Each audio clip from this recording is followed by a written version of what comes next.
नमस्कार. आज आहे मार्गशीर्ष महिन्यातला शेवटचा गुरुवार आणि आम्ही आज पुरणपोळी बनवतो नैवेद्यासाठी. त्यासाठी अर्धा किलो चणा डाळ स्वच्छ धुवून कुकरमध्ये शिजायला घालते आहे.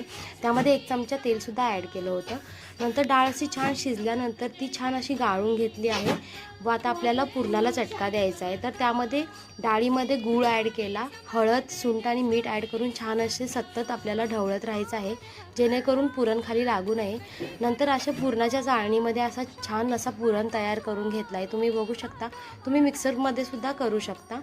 नंतर कणिक अशी 1 तासापूर्वीच आम्ही छान कणिक मळून ठेवली होती आणि डबल आतासुद्धा थोडी मळून घेतली आहे व आता आम्ही तेलाच्या पुरणपोळ्या बनवतो आहे. तर तुम्ही कशा तेलाच्या बनवता की पिठावरच्या ते तुम्ही मला कमेंटमध्ये सांगा. तसेच याच्यापासून जी कटाची आमटी बनवली जाते तीसुद्धा रेसिपी मी नेक्स्ट व्हिडिओमध्ये अपलोड करणार आहे.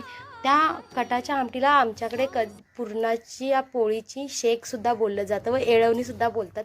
तुमच्याकडे ह्या कटाच्या आमटीला काय बोलतात प्लीज मला कमेंट करून सांगा. थँक्यू.